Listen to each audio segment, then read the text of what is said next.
23 अगस्त को ही चंद्र पे उतरने का प्रयास करेंगे। बट अगर कोई हमको ऐसा आपत्तिजनक लगता है तो हम लैंडिंग को पोस्टपोन करके 27 अगस्त को करेंगे।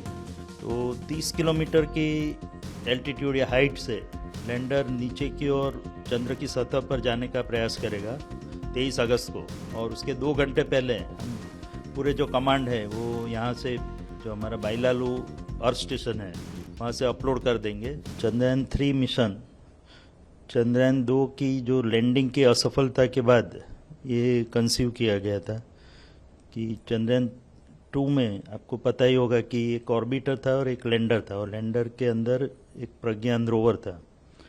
तो ऑर्बिटर तो बहुत अच्छी तरह कार्य कर रहा है पिछले 4 सालों से, और उसको लगभग 7 साल तक अच्छी तरह कार्य करता रहेगा, ऐसी हमारी आशा है।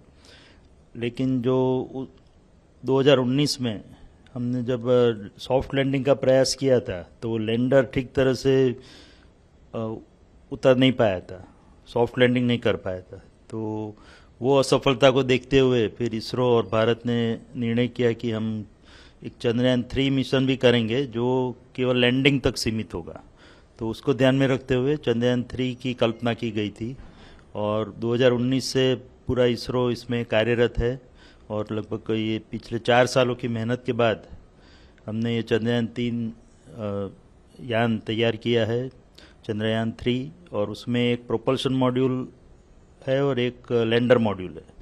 तो पहले जो ऑर्बिटर था उसकी जगह पे अभी प्रोपल्शन मॉड्यूल है। तो प्रोपल्शन मॉड्यूल लैंडर को चंद्र की ऑर्बिट में ले जाएगा और ले गया है, और उसका कार्य पूरी तरह से अभी समाप्त हो चुका है। लेकिन फिर भी उसमें जो प्रोपल्शन मॉड्यूल में काफ़ी फ्यूल बचा है, तो उसके कारण वो लगभग 6 महीने तक तो मिनिमम कार्य करता रहेगा, चंद्र की 100 बाय 100 किलोमीटर ऑर्बिट में घूमेगा। जैसा कि आपको पता है कि 17 अगस्त को हमने ये प्रोपल्शन मॉड्यूल और लैंडर मॉड्यूल को अलग कर दिया है, और प्रोपल्शन मॉड्यूल अभी 100 बाय 100 किलोमीटर की कक्षा में घूमेगा, और वहाँ से उसमें एक पेलोड है वो पृथ्वी की ओर देखेगा, और उसके जो स्पेक्ट्रोस्कोपी है, पोलरोमेट्रिक स्पेक्ट्रोस्कोपी स्टडी करके जो लिविंग प्लेनेट कैसा होता है उसकी जानकारी हमको चंद्र के ऊपर से देता रहेगा। तो जैसा कि मैं बता रहा था कि प्रोपल्शन मॉड्यूल तो चंद्र की कक्षा में घूमता रहेगा, और साथ में उसके साथ जो लैंडर मॉड्यूल है जिसको कि हम सॉफ्ट लैंडिंग कराने की कोशिश कर रहे हैं, तो वह 17 अगस्त को लगभग 157 बाय 167 किलोमीटर की कक्षा में था। वो अभी 113 बाई 113 की ऑर्बिट में घूम रहा है, और उसको 100 बाई 30 किलोमीटर की ऑर्बिट में जाने के बाद 23 अगस्त को 30 किलोमीटर की ऊंचाई से वह नीचे की ओर प्रयाण करेगा। सर, लैंडिंग में कितनी मुश्किल हो सकती है, और यदि 23 तारीख को कोई टेक्निकल प्रॉब्लम आती है तो क्या होगा सर? तो 30 किलोमीटर की एल्टीट्यूड या हाइट से लैंडर नीचे की ओर चंद्र की सतह पर जाने का प्रयास करेगा 23 अगस्त को, और उसके 2 घंटे पहले हम पूरे जो कमांड है वो यहाँ से जो हमारा बाइलालू अर्थ स्टेशन है वहाँ से अपलोड कर देंगे लैंडर मॉड्यूल के अंदर। और उसके बाद जो लैंडर मॉड्यूल की हेल्थ चेकिंग, टेलीमेट्री और चंद्र में जो स्थिति है उसको सबको ध्यान में रखते हुए लगभग 2 घंटे पहले हम ये निर्णय लेंगे कि उस दिन चंद्र पे उतराण करना ठीक रहेगा कि नहीं रहेगा। तो अगर मेरे ख्याल से कोई और मुश्किल तो आने वाली है नहीं, और हम पूर्णतया 23 अगस्त को ही चंद्र पे उतरने का प्रयास करेंगे।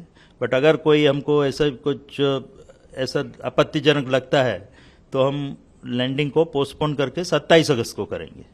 तो उसके लिए भी हमने पूरा सावधानी बरती है, और उसके लिए जो भी कार्य करना है वो जो सब प्रणाली है वो सब भी तैयार रखी है।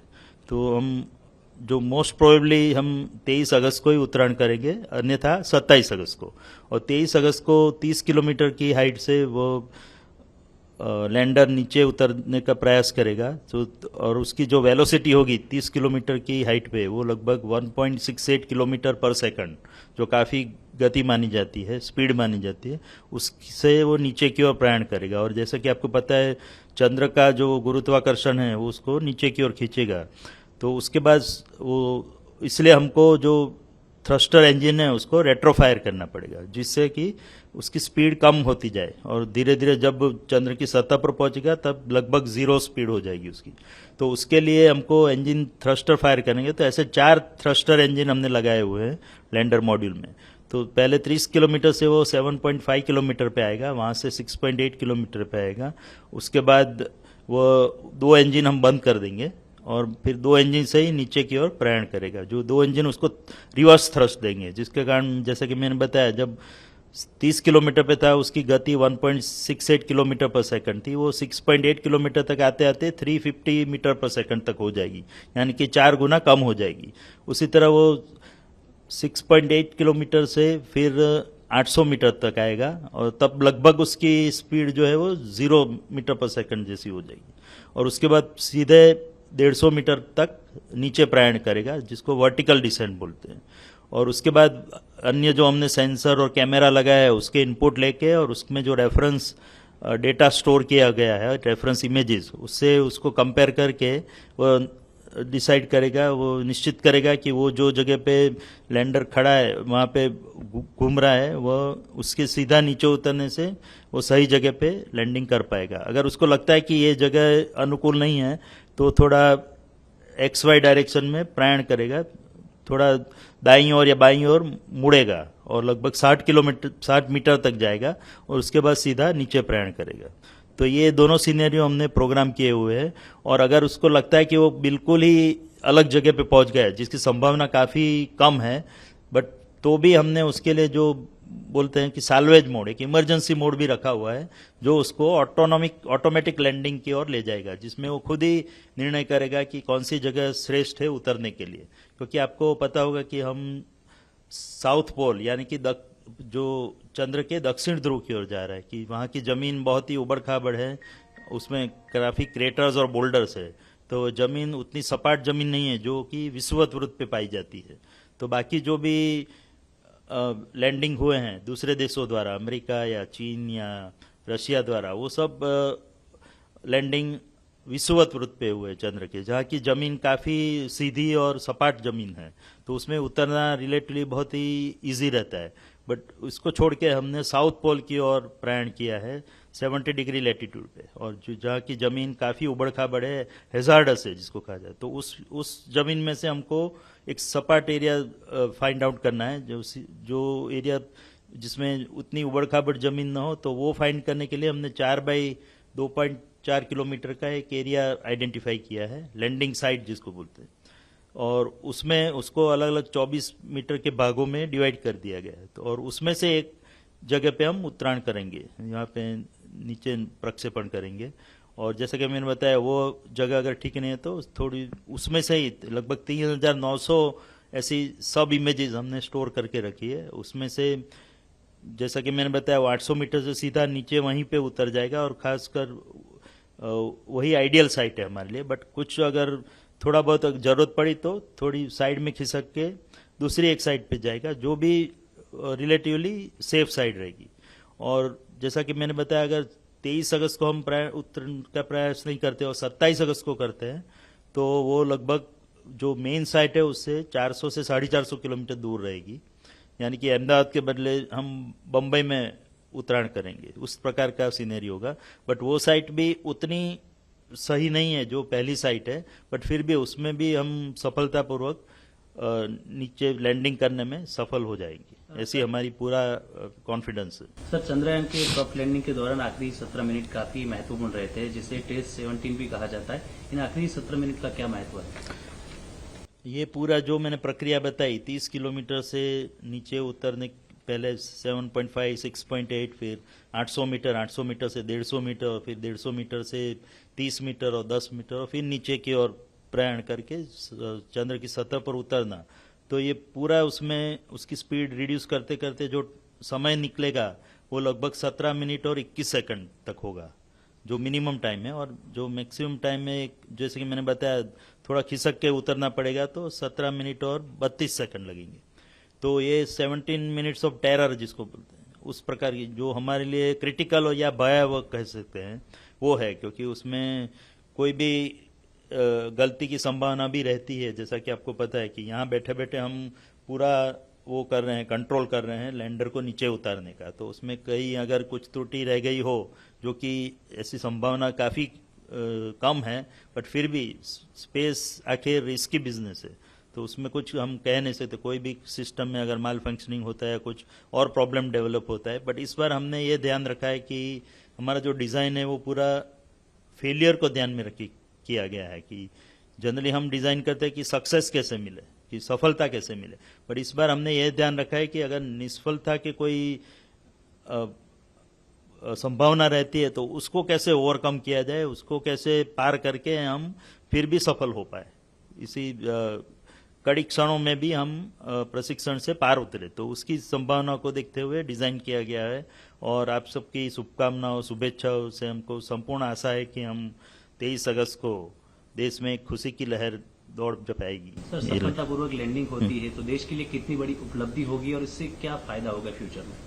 आप सीधे ऐसे देखें तो सीधे सीधा कोई उतरने से हमको वैसा कोई फायदा, कुछ वहां से कोई खजाना मिलने वाला है ऐसा तो है नहीं। हम तो प्रयत्न करें कि वहां जाके हम लैंडिंग करें और उसके बाद उस वहां की जमीन पे एक्सपेरिमेंट करें, जिससे हमको पता लग पाए कि अगर वहां पे वाटर मॉलिक्यूल है, हाइड्रोक्सिन मॉलिक्यूल है, या सॉइल में और भी कोई मिनरल्स है, तो उसको भविष्य में वहां पे खुदान करके पृथ्वी पे लाना हो। और तो उस टाइप के सब जो एक्सपेरिमेंट है वो करने का हम प्रयास कर रहे हैं। बट तो इस तरह से देखें तो सीधे सीधा उतरने से हमको कुछ रातों रात कुछ फायदा मिलने वाला है नहीं। उससे तो हमारे प्रशिक्षण में सहायता मिलेगी और हमारा जो अंडरस्टैंडिंग है, नॉलेज है, वो बढ़ेगा। बट जो नॉन टेंजिबल इसका आउटपुट है, जो उसका जो लाभ है, वो आप सबने भी देखा होगा। पिछले 40-50 दिनों से हम देख ही रहे हैं, चंद्रयान के प्रक्षेपण के बाद 14 जुलाई के बाद, कि लोगों में काफ़ी उत्सुकता है, और इवन छोटे बच्चों में और अनपढ़ लोगों में भी यह उत्सुकता है कि चंद्रयान कब वहां पहुंचेगा और ये चंद्रयान क्या है, उससे क्या फ़ायदा होने वाला है, उससे विज्ञान में क्या हमको रुचि मिलेगी, उससे अन्य क्या रोचक तत्व हमको मिल पाएंगे। तो लोगों को विज्ञान और गणित के प्रति जो रुचि है वो बढ़ने लगी है। तो जिसको बोलते हैं देश का ओवरऑल जो साइंटिफिक टेम्परामेंट है वो काफ़ी ऊंचा हो रहा है, बढ़ रहा है। तो उसके कारण लोग जो अपने पुराने दकियानुसी ख्याल है उससे बाहर निकल पाएंगे, क्योंकि वैज्ञानिक सोच अगर लोगों में बढ़ती है तो उससे कई जो टेंजिबल और नॉन टेंजिबल फायदे हैं वो हमको भविष्य में देखने को मिलेंगे। और उसके कारण और कई बच्चे और कई जो हमारे स्टूडेंट्स हैं जो जनरली गणित और विज्ञान से डरते रहते हैं, तो उनको भी उसके प्रति रुचि जागृत होगी और वो सब लोग भी विज्ञान और गणित के प्रति और भी रुचि दिखाएंगे। और कई ज़्यादा से ज़्यादा हम वैज्ञानिक और साइंस और गणित पढ़े, मैथमेटिक्स पढ़े ऐसे बच्चे तैयार कर पाएंगे जो देश के ओवरऑल निर्माण और डेवलपमेंट के लिए, उसके लिए लाभकारक ही सिद्ध होने वाला है। अंतिम सवाल सर, अहमदाबाद इसरो का इस पूरे मिशन में क्या है? जहाँ तक हमारे अंतरिक्ष उपयोग केंद्र यानी कि स्पेस एप्लीकेशन सेंटर का सवाल है, अहमदाबाद में जो स्थित है, यहाँ पे हमारे 3 कैंपस है, आपको पता ही होगा। एक सैटेलाइट का मेन कैंपस है और भोपाल में 2 कैंपस है हमारे। तो इस केंद्र ने इस चंद्रयान 2 में और चंद्रयान 3 दोनों मिशनों में काफ़ी योगदान दिया है।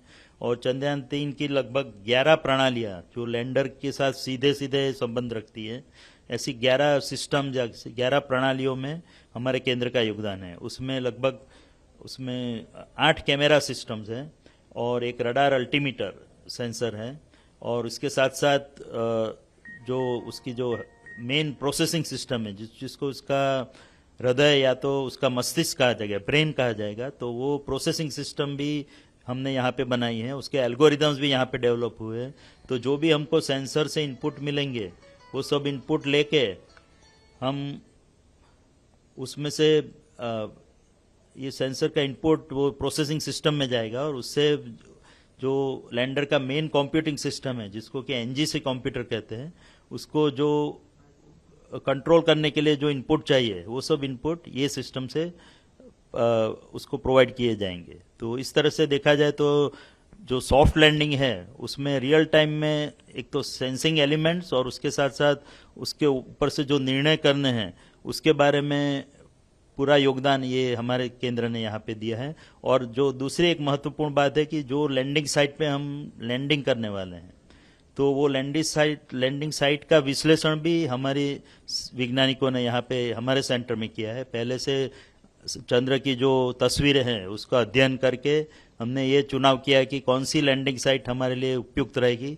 जहाँ पे हम सेफली जाके लैंड कर सकते हैं। क्योंकि जैसा कि मैंने बताया, चंद्र के ऊपर जमीन उतनी सीधी जमीन नहीं है, काफ़ी क्रेटर और बोल्डर्स वहाँ पे शामिल है। तो उसी जमीन में से एक अच्छी जमीन ढूंढ के वहाँ पे उतरना वो कोई आसान काम नहीं है, बहुत ही कठिन कार्य है। तो पूरे चंद्र के तस्वीरों का उसको विश्लेषण करके, एनालिसिस करके और उसका स्टडी करके हमने जो चंद्रयान 2 में भी निर्णय किया था और उसको और भी अच्छी तरह से विश्लेषण करके चंद्रयान 3 के लिए लैंडिंग साइट जो सिलेक्शन किया है वो सब कार्य हमारे सेंटर में हुआ है। तो इस तरह से हमारे केंद्र का बहुत ही काफ़ी योगदान रहा है। और अगर चंद्रयान 3 सफलतापूर्वक 23 अगस्त को लैंडिंग करेगा तो हमारे वैज्ञानिकों की, इस केंद्र के वैज्ञानिकों की सफलता के लिए मैं उनको बहुत ही धन्यवाद देना चाहूँगा।